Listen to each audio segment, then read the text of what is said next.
Today we're embarking on a, well, pretty profound exploration into the very nature of self-knowledge. And our guide for this is Quassim Cassam's brilliant book, Self-Knowledge for Humans. Really insightful stuff. Absolutely. And this isn't about, like, navel-gazing just for the sake of No, it. no, no. It's about dissecting the actual intricate mechanisms of how we understand our own minds. Yeah. And our mission today is to extract the most compelling nuggets from Cassam's work. Kind of a shortcut for you?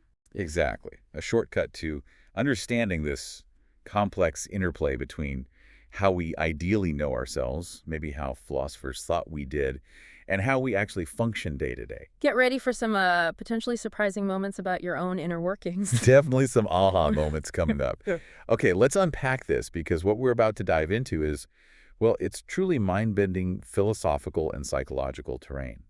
It really is. Imagine, if you will, a perfect, fully rational version of yourself, someone who always knows precisely what they believe and why, whose thoughts are just clear, unblemished logic. Yeah, a perfect stream. Cassam calls this idealized being Homo Philosophicus. That's the philosophical benchmark, the ideal. Right. But then there's us. Then there's us, Homo sapiens, navigating this complex world full of messy thoughts, surprising impulses, and sometimes, honestly, truly bewildering emotions. And what's really fascinating here is how Cassam brilliantly highlights the profound disparity, that's his term for it. The disparity, okay. Yeah, this huge gap between this philosophical ideal of perfect self-knowledge and our everyday reality. Right. He's really challenging these long-held philosophical assumptions about our supposedly privileged, almost infallible access to our own minds. Like we just know what's going on in there directly. Exactly. And he's inviting us really to examine the how and why of self-knowledge for actual humans, the ones who might, get the bat and ball problem wrong. Yeah, we'll get to that one. Or stubbornly hold on to a belief even when the evidence for it has just completely evaporated. It's a fundamental shift in perspective. And what a journey it's going to be for you. We're going to start by getting up close and personal with this fundamental disparity. Yeah, peeling back the layers. Peeling back the layers to uncover the surprising ways our minds actually work. Often, as you'll discover, on complete autopilot. Mm. Then we'll delve into what truly counts as valuable self-knowledge, moving way beyond, knowing if you're wearing socks. Right, the really substantial stuff. The substantial stuff. And finally, we'll look at why achieving deep self-awareness is such a challenging, hard-won victory, yet so profoundly important for your life and choices. So let's begin with this core tension that Cassam lays out so brilliantly: the philosophical ideal versus our messy human reality. And it all starts with this figure. Homo Philosophicus, right? So Cassam establishes this ideal rational agent, this Homo Philosophicus, as a kind of intellectual benchmark. Like a measuring stick. Exactly. Picture a being whose attitudes, and by attitudes we mean beliefs, desires, fears, hopes, all that stuff, are always precisely as they rationally ought to be. This individual is perfectly logical, perfectly consistent, completely free from biases or irrational impulses. Wow, pure reason. A true beacon of pure, unadulterated reason. It's almost like a perfect, flawless algorithm for living. And for this ideal being, self-knowledge is incredibly straightforward, almost effortless. How so? Cassam introduces what he calls the transparency method, or TM. Okay, transparency method. Yeah, and it's elegantly simple. For Homo Philosophicus, if you want to know what you believe about, say, proposition P. Like, is it raining? Exactly. You simply ask yourself the external question, is P true? So, is it raining? Okay. The answer to that external question immediately and transparently reveals your internal belief. There's no ambiguity, no internal struggle, no cognitive dissonance. Because the belief just matches the rational assessment. Precisely. Your beliefs perfectly align with what reason dictates. If reasons require belief in P, then Homo Philosophicus believes P. It's seamless. Direct. It sounds like an absolute dream, doesn't it? Imagine knowing your mind just by reflecting on what's rational and true out there. If only. If only it were that simple for us. Yeah. I mean, how many of us can truly say our thoughts, our desires, our fears are always so perfectly aligned with logic and evidence?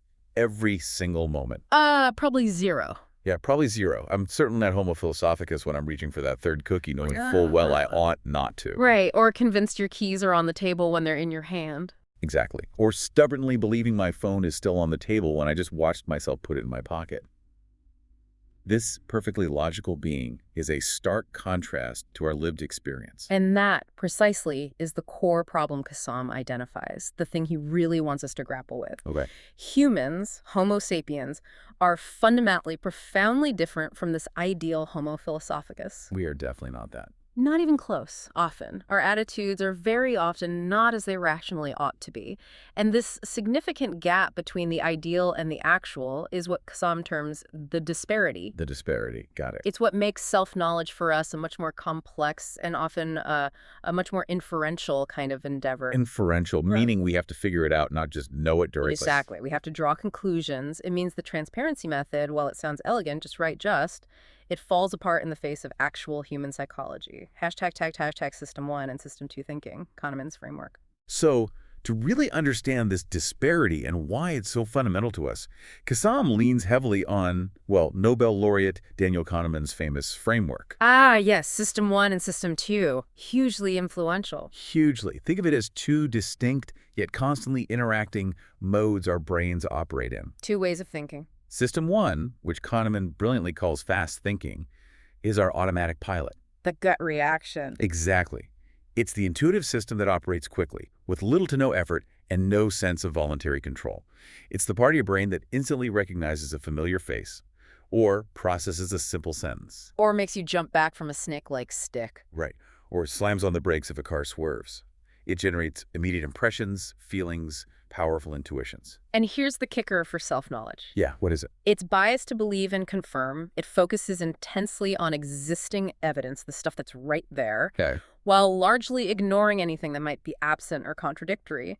It's like Kahneman says, a machine for jumping to conclusions. It's radically insensitive to the quality or quantity of information. It just works on what you see is all there is, often filling in gaps, making assumptions. To make a quick, coherent story. Exactly.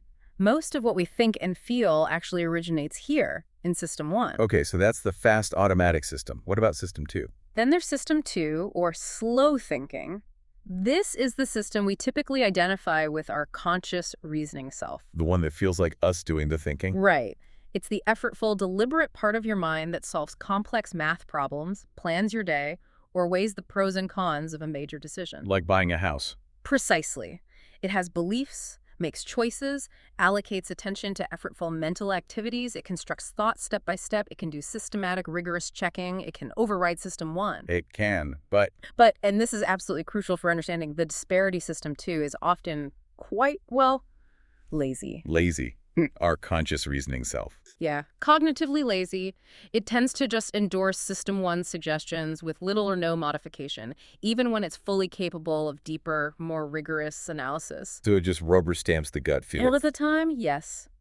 This means we often think we're reasoning carefully, when in fact we're just going along with our initial intuitions generated by System 1. Okay, that's slightly worrying. It is. The classic example that really drives this home is the bat and ball problem. You probably heard it before, but it's worth revisiting. Oh, it's the other one. A bat and ball cost $1.10. The bat costs $1 more than the ball. How much does the ball cost? Okay. Your System 1 almost instantaneously screams 10 cents. Yep. Feels right. It's intuitive, it feels right, it's incredibly compelling, Yeah. but it's wrong. It is wrong. To get the correct answer, which is 5 cents, you need to engage your System 2. Mm. You need to apply some effortful calculation, resist that initial attractive impulse from System 1. You have to stop and think, basically. Override the quick answer. Exactly. And the fact that so many people, even highly educated people, blurt out 10 cents shows just how often our System 2 fails to kick in and do its job. It reveals that much of our so-called reasoning isn't the critical, logical thought we might assume it is. Yeah, it demonstrates that System 1 is really the cinematic hero, as Kahneman puts it. It generates most of what System 2 then acts on, often without proper vetting. The big insight here is that our default setting isn't pure logic. It's often intuition and mental shortcuts. And that fundamentally changes how we think about self-knowledge.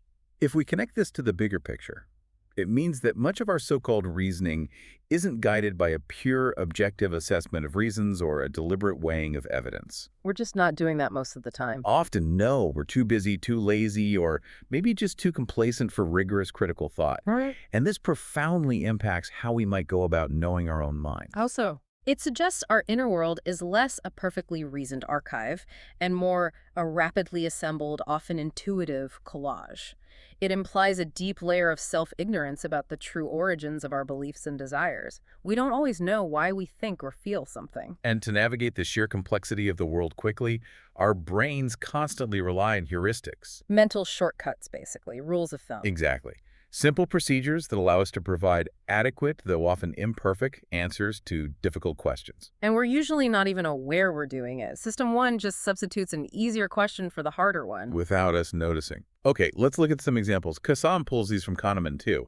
How about representativeness? Right. This is when we judge how likely it is that A belongs to category B. Okay. Our System 1 often answers that by judging how similar A is to our existing stereotype of B. Ah, the stereotype trap. Exactly. So the classic example, I describe Steve. He's shy, withdrawn, tidy, passionate about detail. Now, is he more likely to be a librarian or a farmer? Librarian. Instantly. Oh, yeah. That's the stereotype. Most people say librarian. Why? Because he fits the stereotype.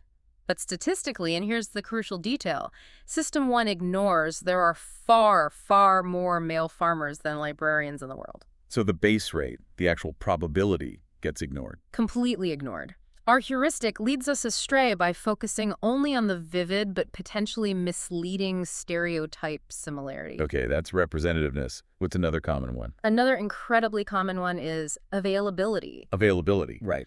This is where we assess the probability or frequency of an event by how easily instances or examples come to mind. How easily we can remember something similar. Precisely. No. So if you're asked to judge the divorce rate among professors at your university, Okay. you'll likely judge it based on how many divorced professors you can easily recall, maybe from your department, maybe from gossip, maybe from news stories. Rather than looking up the actual statistic. Right. If you just saw a dramatic news story about a celebrity divorce, you might unconsciously overestimate the general divorce rate, just because that example is fresh and vivid in your mind. So our memories, and how recent or vivid they are, can skew our judgment. Unduly influence our assessments, yeah. Often skewing our perception of reality. And then there's anchoring. This sounds intriguing. Anchoring is fascinating. It's where our estimates or judgments start from an initial piece of information and anchor, which then subtly influences the final answer. Even if the anchor is completely irrelevant. Even if it's completely irrelevant. Cassam gives this astonishing example from a study with German judges. Okay, judges, presumably rational people. You'd hope so. They were asked to roll dice, but the dice were loaded to show either a 3 or a 9 before sentencing a shoplifter. Wait, they rolled dice before sentencing. Why? As an anchor. Those who rolled a 9 gave an average sentence of 8 months. Those rolling a 3 gave an average sentence of 5 months. Whoa. The random dice roll significantly skewed the professional judgment. Significantly. The number served as an unconscious anchor. These heuristics, while adaptive, sometimes they save cognitive effort, right? Sure, they help us make quick decisions. But they undeniably lead to predictable errors and a significant deviation from the ideal of Homo Philosophicus. They show just how much of our decision-making isn't purely rational. Okay, so our minds take shortcuts, often without us knowing. And these shortcuts can lead us astray. But it gets even more complicated, doesn't it? We also tend to stick to things. Absolutely. Beyond these automatic cognitive shortcuts, our minds exhibit this profound stubbornness that further complicates the quest for self-knowledge. Cassam discusses belief perseverance. Belief perseverance. Okay, what's that? It's the fascinating and sometimes frustrating phenomenon of holding on to a belief even when its original foundational evidence has been completely undermined or discredited. So you find out the reason you believe something was wrong, but you keep believing it anyway. Pretty much. Think of Kassam's example of Karen. She takes an aptitude test, gets results saying she has a knack for science and music. Okay, sounds great. Naturally, she forms beliefs about her abilities based on these results. Then, days later, she's told, "Oops, sorry, those scores were actually someone else's. It was a mistake." So the evidence is gone. Logically, she should drop the belief. Logically, yes. Rationally, she should abandon her belief in her newfound aptitude. But, as numerous studies show, she very likely won't. She'll keep thinking she's good at science and music. Yeah. She'll likely continue to believe it. The explanation isn't necessarily that she's being strictly irrational in that moment of realizing the scores were wrong. So why does she keep the belief? It's that humans often don't keep a precise mental ledger tracking the specific justification for every single belief. This kind of clutter avoidance actually serves a cognitive purpose. It prevents information overload. Right, you can't constantly reevaluate everything. Exactly. But the downside is it makes our beliefs incredibly resistant to change. Yeah. We hold on to them even when their foundations crumble. Okay, that's belief perseverance. But you mentioned something else, attitude recalcitrance. Yes, and this is distinct from belief perseverance and arguably a more direct form of irrationality. Attitude recalcitrance occurs when an attitude, like a belief or, more often, a fear or emotion, Okay. fails to respond to one's own conscious judgment about whether one ought to have it. Here, there's a direct, undeniable clash within your own mind. A conflict between what you think and what you feel. Precisely. The perfect and incredibly common example is the spider in your bathtub. Ugh, yeah. You see it, intellectually, rationally, you know it's a tiny, harmless house spider. You judge unequivocally, I have no reason to fear this thing. Your conscious thought says, no fear. Right. Logically, no threat. Yet the primal feeling of fear, the racing heart, the urge to jump away persists. It absolutely persists. That direct clash between your conscious, rational judgment, this is harmless, and your persistent, involuntary attitude, raw fear, is recalcitrance. And that's different from Karen. It is, because Karen doesn't realize in the moment that her evidence has been discredited, or she loses track of that fact.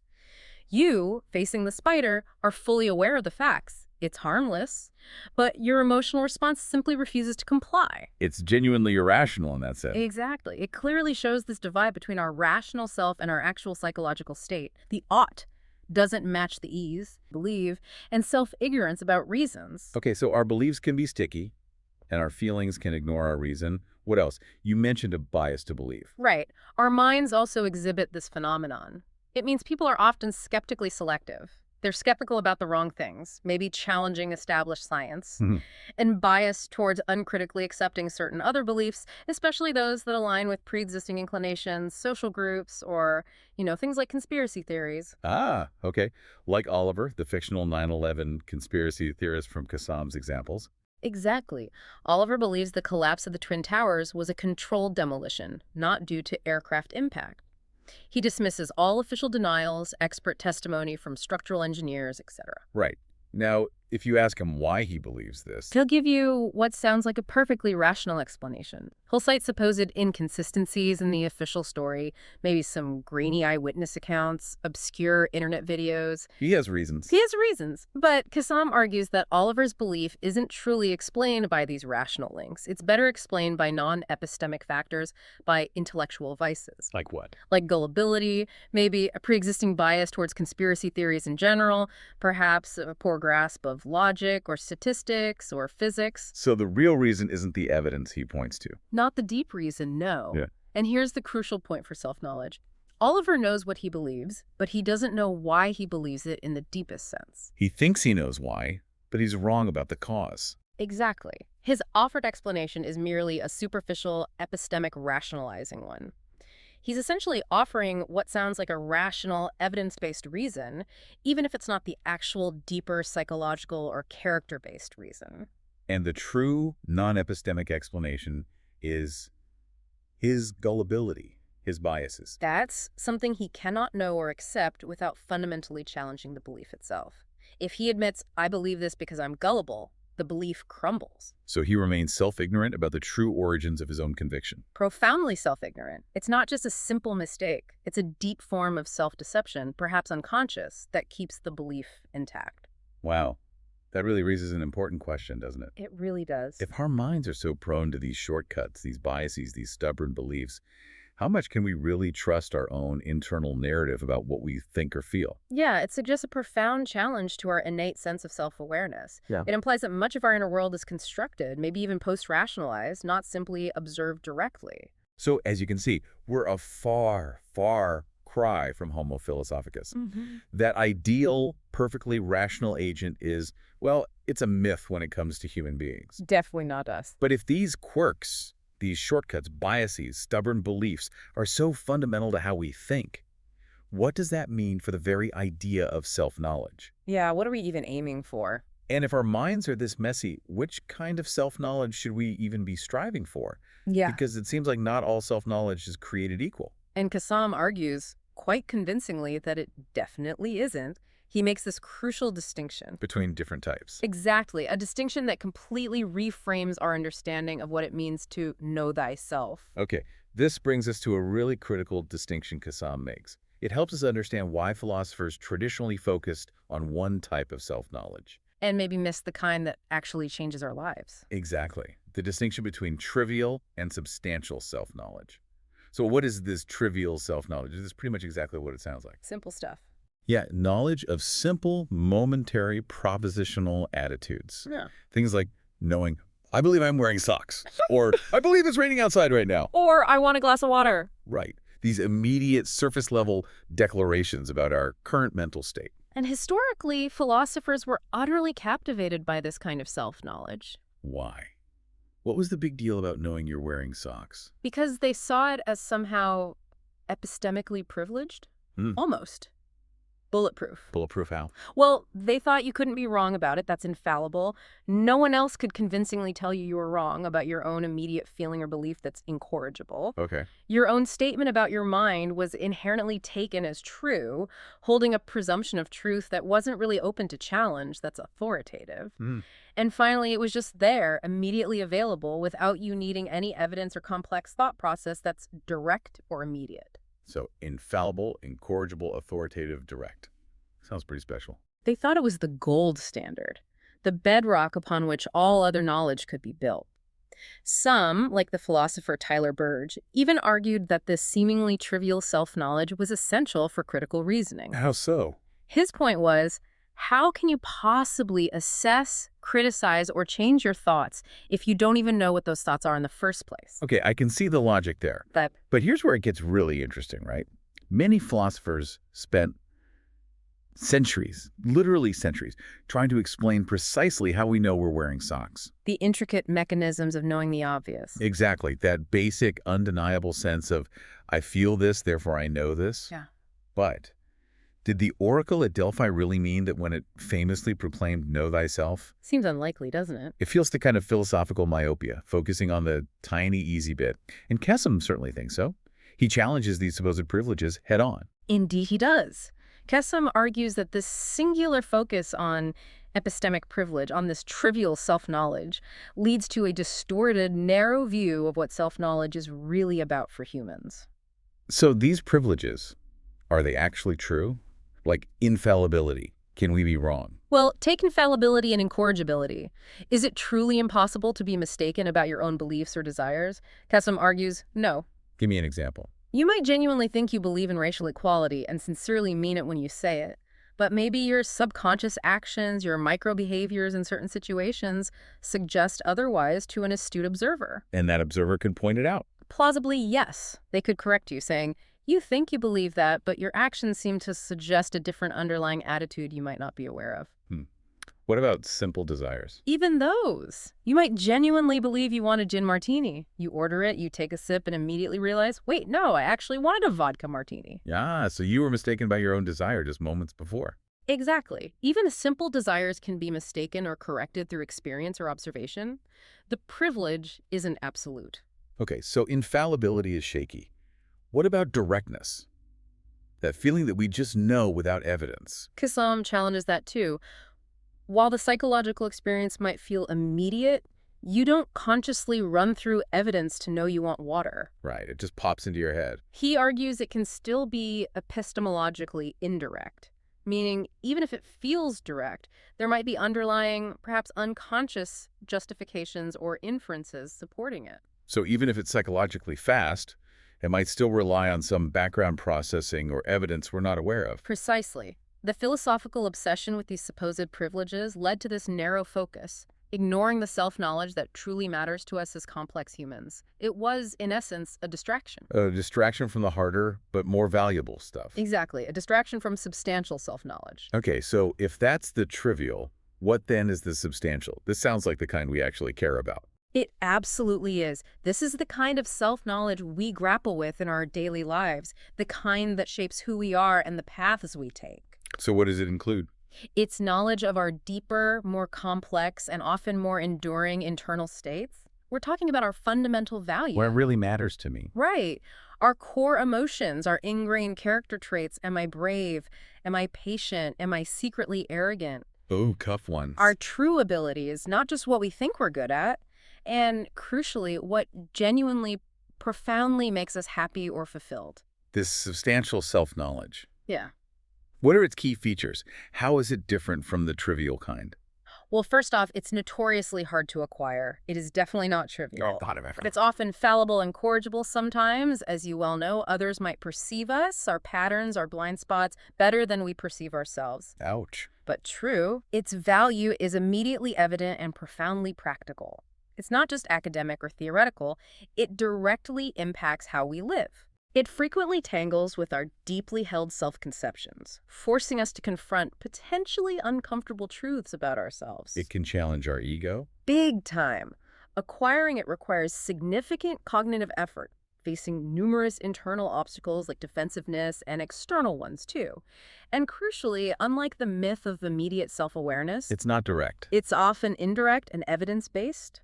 It's built up over time through observation, reflection, feedback, interpretation. So more like piecing together a puzzle than just looking in a mirror. That's a great way to put it. Think about the kinds of questions that fall into this substantial category, the ones that keep you up at night, maybe. Like, give me some examples. Am I truly a racist, even if I consciously reject racist ideas? Mhm. How well am I really coping with the immense pressures of being a new parent, beyond the brave face I put on for everyone? Deep stuff. Why do I truly think my boss doesn't like me? Is it based on objective evidence, patterns I've observed, or is it mostly my own insecurity projecting? Do I really love her, or is this just a passing infatuation, a comfortable habit, something that will fade? That's a big one. Huge. Am I any good at handling conflict, or do I consistently avoid it, bottle things up, even to my own detriment, or even life-changing questions like, would a change of career actually make me happy? Or am I just chasing a fantasy, escaping a current reality I haven't fully understood? You can immediately see why this kind of self-knowledge matters so deeply to you, the listener. Absolutely. This is the knowledge that directly impacts your major life choices, shapes your relationships, guides your career path, determines your overall well-being. It's the stuff we seek through deep introspection, maybe therapy. Or through honest, vulnerable conversations with trusted friends, or sometimes just through painful, hard-won life experience. It really is the engine of personal growth, isn't it? It has to be, which raises that important question for all of us. Yeah. If the traditional philosophical approaches, focused on the trivial stuff, don't effectively explain this kind of substantial self-knowledge, the kind that truly makes a difference, then we need to fundamentally rethink how we acquire it. Right. How do we actually unravel these deeper truths about ourselves, given our messy minds, our biases, our shortcuts? And this is where Cassam's real contribution lies. He offers a different path. Exactly. So if the transparency method is tailor-made for an ideal human that doesn't exist, Which it is. and even the easy self-knowledge isn't always so easy or directly accessible, Right. how do we, messy Homo sapiens, actually gain insight into our own deep beliefs, desires, character? The answer, Cassam argues, lies in our ability to figure things out, to infer.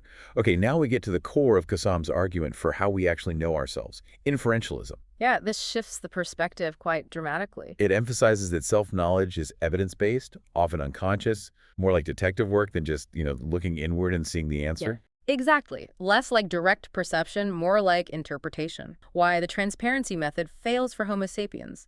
Revisited. Right. So let's just quickly nail down again why that elegant transparency method, TM, is fundamentally flawed for us Homo sapiens. Hit me. Why doesn't it work? The central issue is what Cassam calls the matching problem. Matching problem. For humans, there's often a significant, undeniable mismatch between what our attitudes are and what they rationally ought to be. The is versus the ought. Precisely. If you judge, you ought to have attitude A, maybe you ought to be patient, or you ought to believe a certain scientific fact that doesn't guarantee you actually have attitude A. Like the spider example again. I ought not to be scared, but I am. Exactly. We see it vividly in those recalcitrant attitudes. Your rational judgment says one thing, no fear. Your raw feeling says another. And TM, which relies on a perfect match between the two, simply falls apart. It can't handle that internal conflict. Okay, so the matching problem. What else? There's also the generality problem. TM works best, at least superficially, for straightforward propositional beliefs. If you ask, is P true? It might tell you if you believe P, maybe. Okay. But it utterly struggles to explain knowledge of desires, fears, hopes, complex emotions. Do I desire P isn't transparent to is P desirable? Ah, right. What I want isn't always what's good or rational. Not at all. Our desires are often complex, conflicting, maybe even things we judge as undesirable. Think of an irrational craving for junk food when you're trying to be healthy, or a deep-seated fear that you logically know is unfounded. TM offers no pathway to understanding these non-belief attitudes. Okay, makes sense. And there was another idea about us making our minds. Right, the philosophical concept of activism, sometimes called Moran's maker's knowledge. Maker's knowledge. This is the idea that we know our minds by actively shaping their contents through deliberation, that we are the conscious authors of our attitudes. We decide what to believe or desire. Sounds empowering. Like we're in control. It does sound appealing, but it has significant limitations when you look closely. Such as? Well, think about it. Many of our beliefs, perceptual beliefs, like seeing the chair in front of you, or beliefs stored in your memory, like your own name, aren't formed through explicit, active deliberation. No, they just happen. Or they're just there. You don't actively deliberate to believe there's a computer screen in front of you right now. Exactly, you just see it. And even when we do actively make something, even when we are the authors of a belief or an action, we can still be profoundly fallible about its properties. Like Cassam's example of building a replica of Buckingham Palace. Right. You might meticulously construct it, be the maker, but you could still miscount the windows. Being the author doesn't guarantee perfect knowledge of the creation. And this applies to our minds how? Just because we consciously judge something to be true doesn't always mean we truly believe it deep down, or that our judgment translates perfectly into the corresponding attitude. The example of judging foreign degrees are equal. Exactly. You might consciously judge that, make that determination, but then when it comes to actual hiring decisions, Your behavior might show something else. your behavior, who you actually interview, who you offer the job to, might reveal a subtle, unconscious bias you weren't even aware of, contradicting your conscious judgment. That's a clear case where maker's knowledge fails.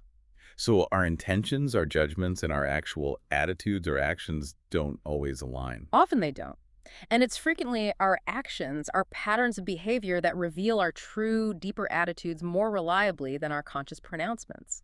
This is why the idea of simply authoring our beliefs doesn't capture the complexity of human self-knowledge. Okay, so if the transparency method is a non-starter for us messy humans, Yep. and making our own beliefs isn't the full picture either, Not nearly. what's the alternative? How do we know ourselves, especially the substantial stuff? Kassam's core claim, his central thesis really, is that self-knowledge, especially of our standing attitudes, our enduring beliefs, desires, character traits, is primarily inferential and evidence-based. Inferential and evidence-based. So we figured out from clues. Essentially, yes, it's not necessarily immediate in that direct, infallible way philosophers once hoped, and it's certainly not non-inferential in the strict philosophical sense of just knowing without any underlying process. But if it's inferential, does that mean we're all constantly doing like logical deductions about ourselves? That sounds exhausting. But that's the crucial clarification Cassam makes.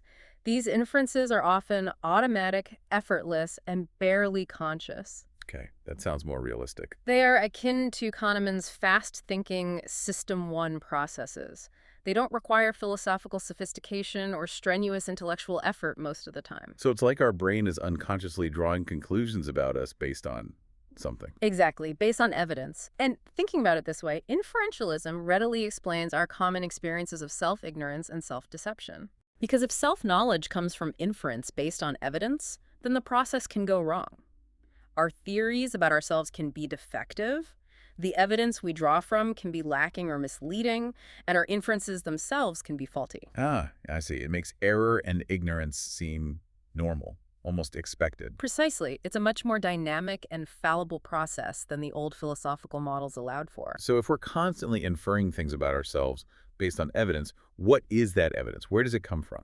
Cassam identifies two key sources that our minds naturally draw upon. What's the first one? First, there are internal promptings. Internal promptings. Sounds a bit vague. What does that mean? It's not about directly perceiving a mental item, like reading a clear label on a feeling that says sadness. Okay, not like looking at a thing. No. Instead, it's our awareness of a whole range of subjective experiences. Fleeting feelings, deeper emotions, flashes of memory, spontaneous imaginings, snippets of inner speech, gut feelings, what philosophers sometimes call raw feels. The general buzz of inner life. Kind of, yeah. The overall texture of conscious experience. Cassam uses the example of Catherine's desire for another child. Okay, Catherine, she's wondering if she wants another kid. Right. How does she figure this out? She doesn't just know immediately, yes, I want one. So what happens? Instead, she observes, maybe consciously, maybe less so, a constellation of these internal promptings. She feels a sudden pang of listfulness, maybe some yearning, when she puts away her son's old baby clothes. She finds herself conjuring mental images of holding a new baby. She catches herself having fragments of inner speech, maybe rehearsing arguments for or against expanding the family. So she notices these little internal signals. Yes, and then she interprets these complex, sometimes ambiguous promptings, often drawing on her background knowledge, her current life circumstances. And she infers from them. She infers that she does in fact want another child. It's not a simple read-off of a desire label. It's an active interpretation, much like an inference to the best explanation based on the internal data she collects. And this happens all the time, mostly unconsciously. Cassam argues it's a routine, often almost unconscious way we come to know our own deeper desires, attitudes, maybe even beliefs. Okay, so internal promptings is one source of evidence. What's the other? The second incredibly powerful source of evidence is behavioral evidence. Our own actions. Our own actions, yeah. This draws heavily on Daryl Bem's self-perception theory, or SPT. Self-perception theory. What's the core idea? The core idea is that we often infer our own attitudes, beliefs, and desires by observing our own behavior and the situations we're in. Just like we'd figure out someone else's attitude. Exactly. Much like an outside observer would infer our state of mind from our actions. And Bem argued this happens especially when our internal cues, those promptings Catherine experienced, are weak, ambiguous, or maybe just not paying attention to them. So when we don't have a strong inner feeling, we look at what we do. Essentially, yes. The famous Festinger-Carl-Smith experiment illustrates this perfectly, almost disturbingly. Okay, the boring task experiment. Remind me how it went. Subjects were asked to perform a monumentally boring task for an hour, like turning pegs on a board. Afterwards, they were paid either $1 or $20. A big difference back then. A huge difference. They were paid to tell the next student waiting outside that the task was actually really enjoyable and interesting. Basically, to lie. Okay, so they lied for either a little money or a lot of money. Right. Later, when asked to rate how enjoyable the boring task actually was, the subjects paid a mere $1 rated the task as significantly more enjoyable than those paid $20. Wait, the ones paid less thought it was more fun. That seems backwards. Why? Bem's interpretation, using self-perception theory. The $1 subjects looked at their own behavior. I just told someone this boring task was fun and couldn't justify it with a tiny payment. $1 wasn't enough reason to lie. So they needed another explanation. Exactly. Their minds unconsciously inferred, I must have actually enjoyed the task somewhat, otherwise why would I have said it was fun for just $1? They constructed a causal theory about their own actions that changed their attitude. And the $20 group. They had an easy explanation. I lied because they paid me a lot. The $20 was sufficient justification for their behavior, so they didn't need to change their underlying attitude about the task being boring. They knew why they did it for the money. Wow. Yeah. The implication here is utterly fascinating. And yeah, maybe a little humbling. It really is. It's not absurd or rare for us to infer our attitudes from our behavior. Not at all. Cassam argues this can happen for truly deep attitudes, like maybe inferring the depth of your religious faith or your commitment to your spouse based on how you act during difficult times. Your actions become the most compelling evidence, even to yourself. But it also happens for seemingly superficial things. Absolutely. Like spontaneously ordering a vodka martini at a bar, and only then in the act of ordering do you fully realize, yes, that's what I wanted. Your action revealed your desire to you. Sometimes, yeah. Your actions, your choices, your behavior are often the clearest window into your own desires or beliefs, even when you weren't consciously aware of them just beforehand. This really highlights that knowing ourselves isn't always about that direct inward gaze, is it? Not primarily, argues Cassam. It's often much more like detective work. Piecing together clues. from your feelings, your memories, your inner monologues, and crucially, from your own actions, and then drawing conclusions, inferences based on these pieces of evidence. Which makes the whole process much more dynamic, interpretative. And yes, definitely prone to error. Which brings us to the uncomfortable, but, according to Cassam, unavoidable truth about the prevalence of self-ignorance, understanding and overcoming self-ignorance. Right. So if inferentialism is how we primarily know ourselves, by interpreting evidence, Then mistakes are bound to happen. exactly, then self-ignorance isn't some rare anomaly or pathology. It's an inevitable and perfectly normal aspect of the human condition. Normal. That sounds a bit bleak. Well, maybe realistic rather than bleak. It's just a natural byproduct of how our self-knowledge mechanisms work. We're constantly making inferences based on potentially flawed evidence or faulty theories, so of course those inferences can go wrong sometimes. So where does this self-ignorance come from? We often assume it's always motivated, right? Yeah. Like we actively avoid knowing uncomfortable truths to protect ourselves. Yeah, Freudian defense mechanisms, that kind of thing. Not wanting to admit you don't love someone anymore or that you envy a friend. And those motivational factors definitely exist. They're powerful. Hugely powerful. But Cassam argues they don't explain all self-ignorance.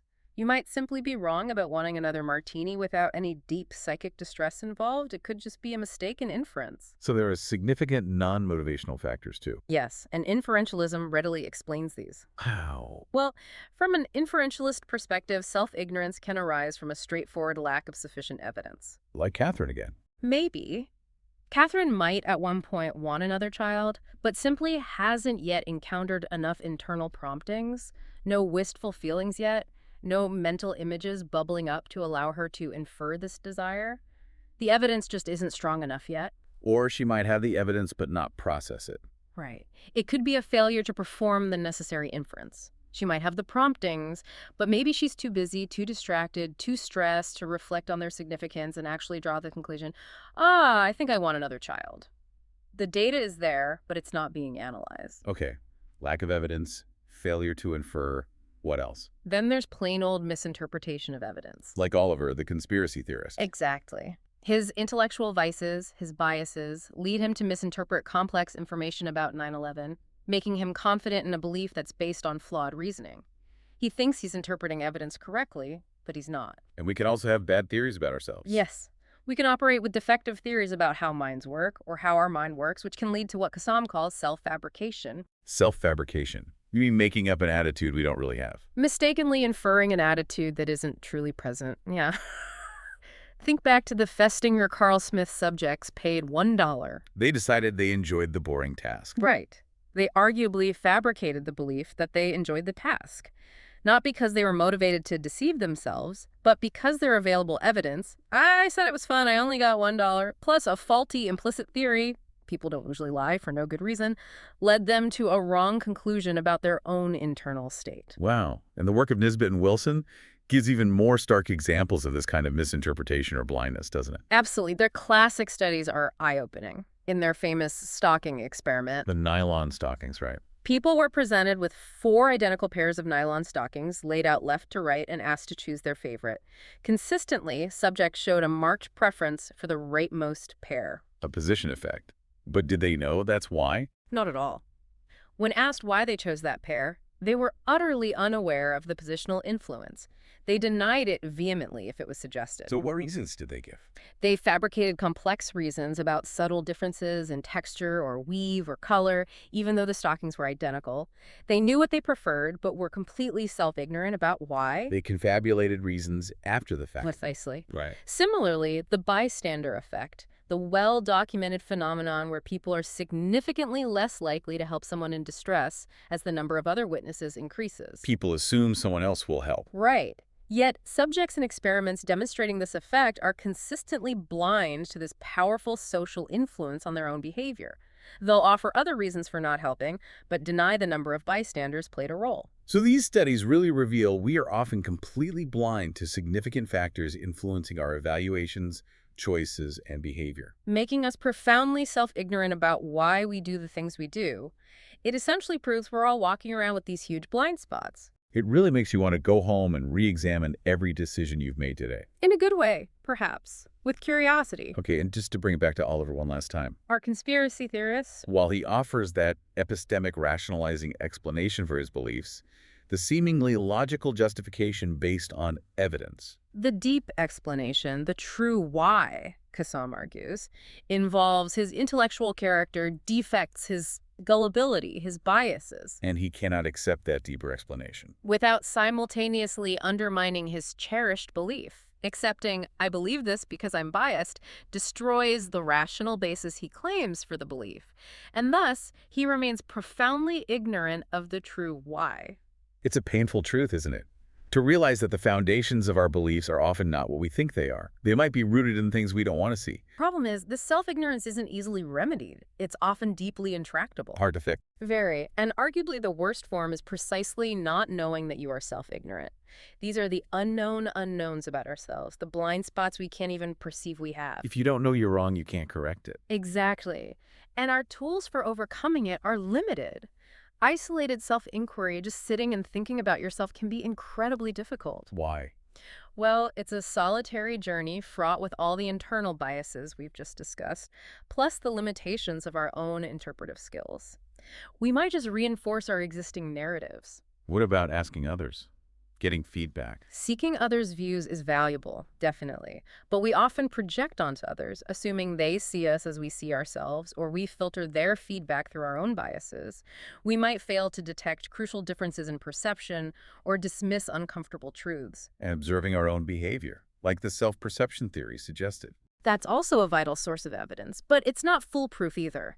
If our underlying theories about ourselves are faulty, observing our behavior can sometimes lead to more sophisticated fabrications rather than genuine self-revelation. How so?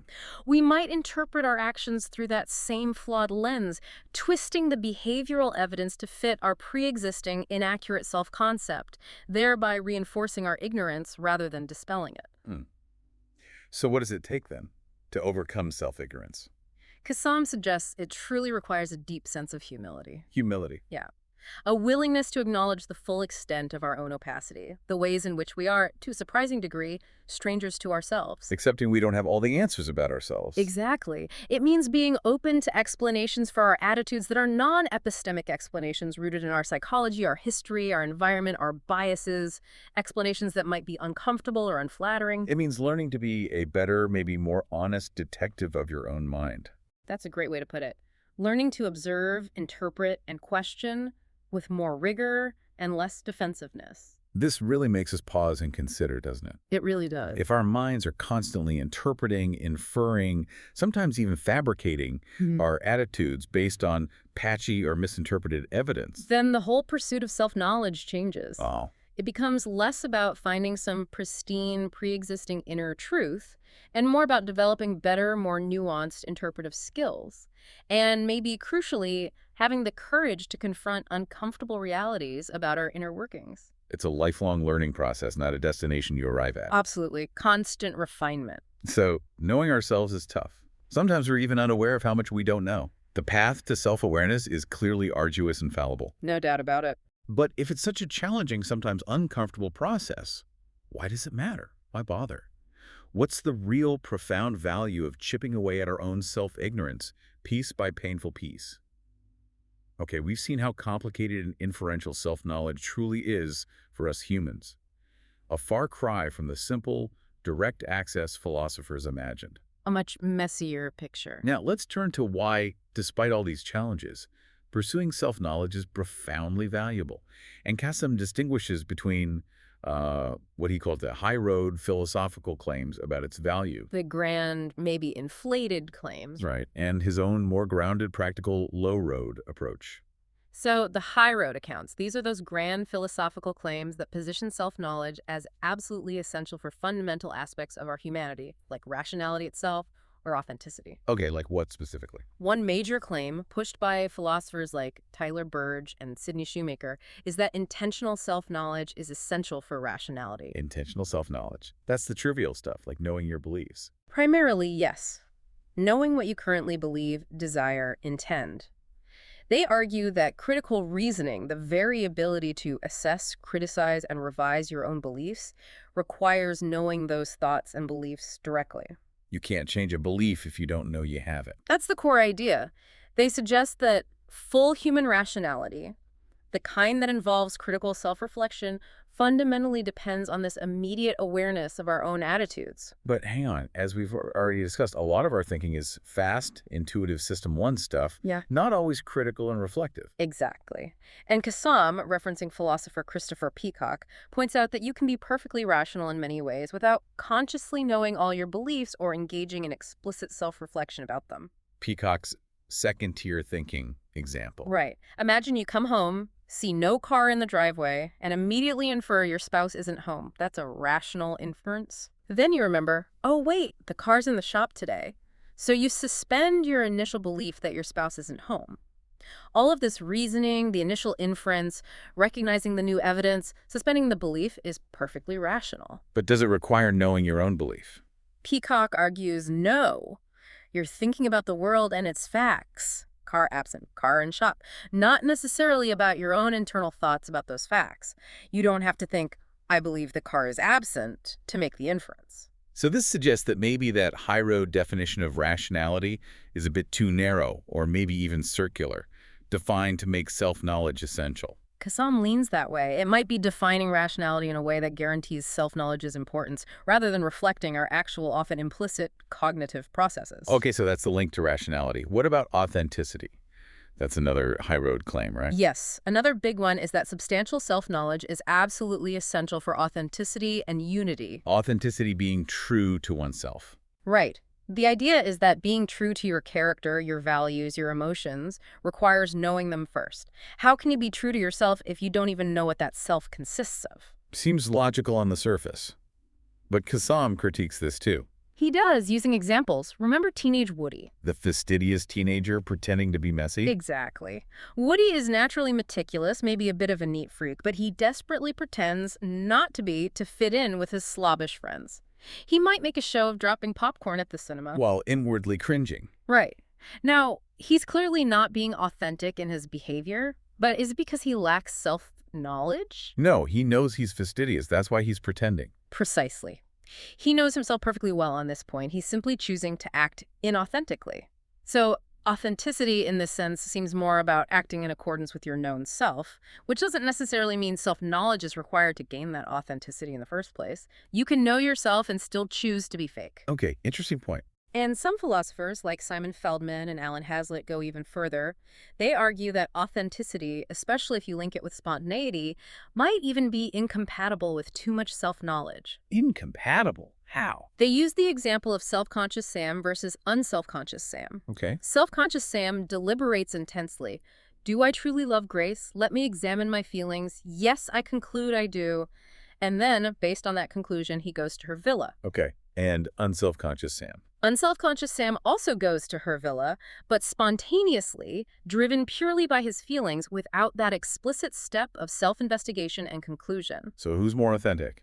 Feldman and Hazlitt suggest unself-conscious Sam is because self-conscious Sam has one thought too many. One thought too many. Yeah, that self-focused thought about his own feelings. Do I love her? Yes, I do. They argue this makes his action less purely authentic, less driven directly by love for Grace, and more driven by his internal conclusion about his love. It's almost as if overthinking it, the self-reflection, dilutes the genuineness of the act itself. That one thought too many idea is really provocative, where over-reflection might make us less authentic. But I have to push back a bit. Go for it. Isn't there a point where a lack of self-knowledge could clearly lead to inauthenticity? If you genuinely don't know your core values, how can you possibly live true to yourself? You might just drift along based on external pressures. That's a very fair point. And Cassam offers counter-critiques to the Sam example, too. What if unself-conscious Sam is normally a very reflective, deliberate person? Then his spontaneous action would be out of character. Exactly. It would arguably be inauthentic for him, given his usual nature. Spontaneity isn't always authentic. Sometimes it's just impulsivity that leads to regret. Right. And couldn't Sam's desire for grace be seen as more authentic if it actually withstands conscious reflection? If it's not just a passing whim, but a deeply considered truth, he affirms. Another good point. For big life decisions like a major career change or a marriage proposal, surely a spontaneous leap would seem less authentic for most people than a well-thought-out decision grounded in self-understanding. So these high road accounts, they seem a bit problematic. Cassam argues they often overstate the necessity of self-knowledge for these ideals, rationality, authenticity, or they define the ideals in ways that conveniently guarantee self-knowledge's importance. They offer a sense of depth, but maybe an illusory or misleading one sometimes. Okay, so if the high road accounts, linking self-knowledge directly to big ideals like rationality and authenticity, are maybe problematic or overinflated, Yeah. what's Kassam's low road alternative? His core idea is refreshingly straightforward. The value of self-knowledge is primarily powerfully practical and instrumental, Practical and instrumental, meaning it's valuable because of what it enables us to do, how it helps us navigate the world, make better choices, and fundamentally how it helps us live well. It's about tangible impact, not just abstract philosophical purity. Okay, that sounds more grounded. So the value of substantial self-knowledge, knowing your character, values, emotions. Within this practical framework, its value is almost obvious, but definitely worth stating clearly. Why is it so obviously valuable? Knowing your character, your true values, your deepest emotions, your genuine aptitudes is absolutely crucial for making major life decisions effectively. Like choosing a career or a partner. Exactly.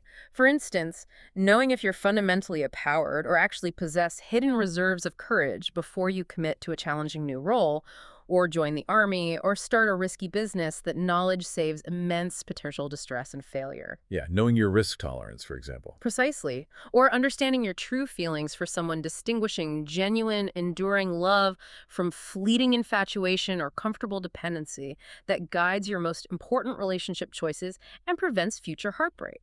So this kind of substantial knowledge isn't just an abstract prize. No. It contributes directly to your well-being, your ability to thrive, your capacity to avoid bad situations and pursue good ones, and ultimately to building a more fulfilling, regret-free life. And it goes even deeper, doesn't it? Like, if you profoundly misunderstand your own motivation for doing something. Absolutely.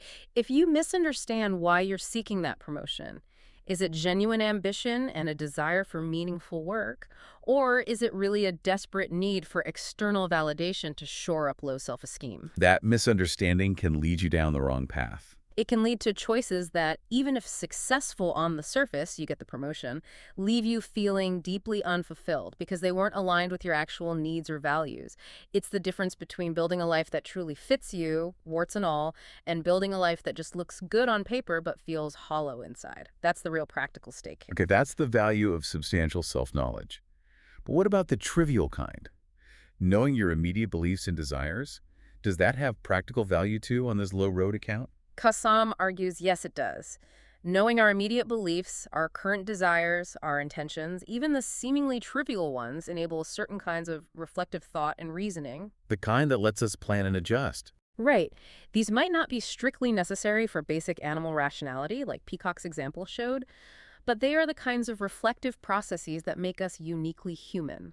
They allow us to navigate complex social situations, plan our futures with intention, learn from our past actions, explain ourselves to others. All very practical skills. Incredibly practical. And ultimately, all these processes, enabled by even momentary self-awareness, contribute to our ability to live better, more coordinated, more effective lives. So even knowing I believe it's raining helps because it allows me to think, therefore, I should take an umbrella. Essentially, yes. It enables that kind of basic practical reasoning that underpins so much of our daily activity. So both substantial and intentional self-knowledge have practical, instrumental value in helping us thrive. And philosophy's contribution, in this view, what's the role for philosophers if it's all practical? Cassam suggests philosophy's contribution isn't to tell us how, empirically, self-knowledge enhances well-being. That's a question for psychologists, neuroscientists, maybe even novelists who explore human character. Instead, philosophy's job is to clarify the nature of self-knowledge itself, what it is, its diverse sources, both internal promptings and behavioral evidence, its intricate links to other ideals, like rationality, without overstating them, and, crucially, to debunk those inflated, potentially misleading high-road claims about its intrinsic, perhaps unattainable, value. So it demystifies the quest, makes it more accessible and actionable. Exactly. It brings it down to earth and focuses on what we can realistically achieve and why it matters in our actual lives. So what does this all mean for you, the listener? The value isn't just in that sudden aha moment of discovery, though those are wonderful. Those are great, yeah. It's more in the ongoing, sometimes messy, often challenging, but deeply rewarding work of interpreting the evidence about yourself. That continuous effort. It's that continuous effort that lets you live more intentionally, more aligned with your authentic self, whatever that may be for you, rather than simply being driven by unrecognized biases, knee-jerk reactions, or unexamined desires that might be steering your ship without your conscious hand on the tiller. Wow, what a journey it's been today, diving into Cassam's self-knowledge for humans. Really fascinating stuff. We started by contrasting that ideal philosopher king, Homo Philosophicus, Sure. with our very human reality as Homo sapiens, Yeah, highlighting that big disparity. and peeling back the layers to uncover the fascinating cognitive shortcuts, heuristics, and those deep-seated biases and belief perseverance that profoundly shape our perceptions, from intuitive answers to tricky problems to why we cling to beliefs. Then we distinguish between that trivial self-knowledge philosophers obsessed over Going your wearing sock. and a substantial self-knowledge, arguing for the profound practical importance of the latter, the kind that actually impacts your life, your relationships, your happiness. And finally, we explored inferentialism as our primary way of knowing ourselves, acknowledging the inevitability of self-ignorance, Which is normal, not pathological. but ultimately celebrating the practical, life-enhancing value of the self-awareness we can achieve with sustained effort and, importantly, humility. Knowing yourself, then, isn't some single destination you arrive at, like finding a hidden treasure map. No, definitely not. It's a continuous, dynamic process, a process of interpreting evidence. And that evidence comes from everywhere, doesn't it? Absolutely. Our fleeting internal feelings, those gut reactions, our enduring memories, our conscious thoughts, our inner chatter. And crucially, as self-perception theory highlights, our outward actions and our responses to the world around us, what we actually do. It's messy, it's fallible, it's a constant work in progress, but it's fundamentally what allows us to live with greater purpose and intention. To truly try and author a life that feels authentic to us, rather than one dictated by unseen forces within or without. Which raises, I think, an important final question for you, our listener, to maybe mull over. Okay, what is it? If the deepest truths about yourself are often revealed through this ongoing work of interpretation and inference, sometimes even by noticing what you do without fully realizing why, Yeah. what small experiment could you conduct today or this week to learn something new about your own hidden motivations or unexpected desires? A self-experiment. Like what? Maybe the first step to greater self-knowledge is simply pausing more often to ask, with genuine curiosity, why did I just do that? Or what am I truly feeling right now underneath the surface noise? Approaching your own inner world not with judgment, but with openness. Exactly. With an open mind, ready to observe and interpret the evidence that your own life constantly provides, just like a detective investigating a fascinating case, the case of you. Take a deep dive into your own human algorithm. Start noticing those patterns, questioning those first impulses, observing your own actions with that kind of benevolent curiosity. Your internal narrative is waiting to be enriched, to be understood more deeply.